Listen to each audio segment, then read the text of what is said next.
नमस्कार शेतकरी बंधू आणि भगिनींनो, मी पल्लवी चिंचवडे जाधव आणि तुम्ही पाहताय ऑर्गॅनिक कट्टा. ऑर्गॅनिक कट्ट्यावरती तुम्हा सर्वांचं मनापासून स्वागत.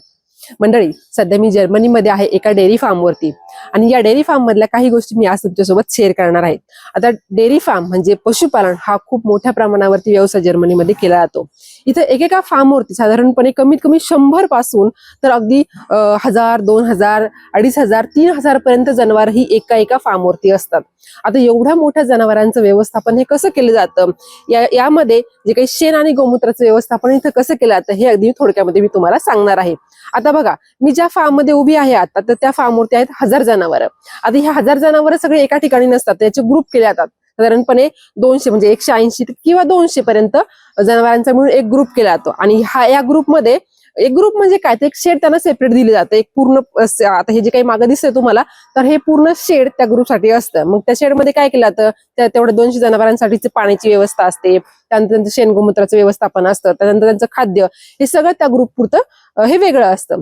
आता ह्याच्यापैकी आपण जे काही शेण व्यवस्थापन आहे, शेण आणि गोमूत्राचं व्यवस्थापन या फार्मवरती कसं केलं जातं, कुठल्या यंत्राच्या सहाय्याने केलं जातं, हे मी तुम्हाला थोडक्यात सांगण्याचा प्रयत्न करणार आहे. आता बघा, तर आपल्याकडे कसं की शेण जे काही आहे ते साधारणपणे हाताने उचलून आपण उकुड्यावर टाकतो, परंतु इथे 200 जनावरांसाठी, 1000 जनावरांसाठी हे काही शक्य नाहीये. तर इथं या शेणाच्या व्यवस्थापनासाठी वापरलं जातं जे काही स्क्रॅपर. आता जनावर जिथं बसतात बरोबर त्याच्या मागं जागा असते जिथं की शेण आणि गोमूत्र पडतं. ती जागा शेण गोमूत्र पडण्यासाठी देखील असते, तसंच जनावर थोडंसं चालण्यासाठी, फिरण्यासाठी, मुवमेंट करण्यासाठी ही जागा वापरली जाते. आता स्क्रॅपर काय काम करतं, तर हे स्क्रॅपर काय असतं नेमकं, तर स्क्रॅपर हे असं एक मशीन आहे थोडं छोटंसं. ते काय करतं, असं ओढत म्हणजे जे जमिनीला टच होतं आणि ते शेण आणि गोमूत्र ओढत एका ठिकाणी घेऊन जातं. आता हे स्क्रॅपर साधारणपणे 100 किंवा 125 किलो पर्यंतचं शेण ओढत नेतं आणि एका स्पेसिफिक जागेवरती ड्रेनेज मध्ये ते शेण सोडून देतं. आता स्क्रॅपर हे 2-3 प्रकारचे पण असतात. कधी कधी काय असतं की जो काही स्पेस आहे चालण्याचा किंवा शेण गोमूत्र पडण्याच्या, त्याच्यामध्ये पण एक जागा असते, त्याच्यामध्ये ते शेण कंटिन्युअसली पडत जातं.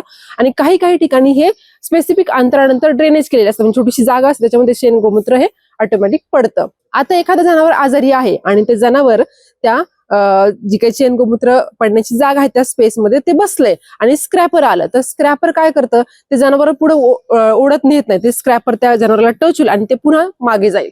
तर अशा पद्धतीने हे म्हणजे जनावरांना कुठली हानी होत नाही. तसंच नंतर एखाद्या जनावरांमध्ये उभं आहे आणि ते स्क्रॅपर आलं, तर ते स्क्रॅपरचा टच त्या जनावराला होतं, त्या जनावराला कळतं. आणि तर बऱ्यापैकी जनावरांना सवय असते की अशा प्रकारचं हे मशीन आपल्यामध्ये कायम फिरत राहतं, त्यामुळे त्यांना सवय असते त्या स्क्रॅपरचा त्यांना टच झाला की जनावर बाजूला होतं आणि ते स्क्रॅपर पुढे जातं.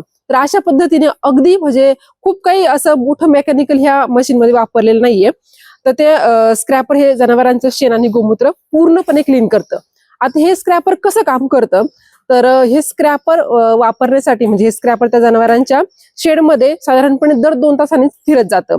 आता जनावर किती मोठी आहेत किंवा कोणत्या एज ग्रुप मधले आहेत त्यानुसार तिथं टायमिंग सेट केला जातो. जनावर जर खूप मोठी असेल, शेण गोमूत्र जास्त पडत असेल, तर साधारणपणे दर 2 तासांनी हे स्क्रॅपर त्या पूर्ण ग्रुपमधून फिरतं.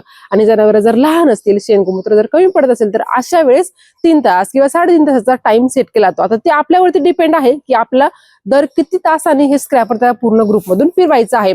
आणि त्याची सेटिंग ही पूर्णपणे तिथं डिव्हाइस कडेला डिव्हाइस लावलेलं असतं, त्या डिव्हाइस मध्ये आपण पूर्णपणे ती सेटिंग करतो आपण. तर या स्क्रॅपरला काय असतं, तर एक चेन असते. ही चेन काय करते, कंटिन्युअसली अशी रोटेट फिरत असते आणि ते स्क्रॅपर शेण गोमूत्र असं ढकलत पुढे घेऊन जातं आणि त्या ड्रेनेजमध्ये टाकतं. तर मंडळी, अशा पद्धतीनं इथं एवढ्या मोठ्या जनावरांचं शेणाचं व्यवस्थापन अगदी कमी खर्चामध्ये आणि एका यंत्राच्या सहाय्याने हे सहजपणे केलं जातं. तर हे यंत्र आपल्याकडे वापरलं जाऊ शकतं का, तुम्हाला काय वाटतं मला कमेंटद्वारे नक्की सांगा. तर चला भेटूया अशाच पुढील माहितीपूर्ण व्हिडिओमध्ये. तोपर्यंत धन्यवाद.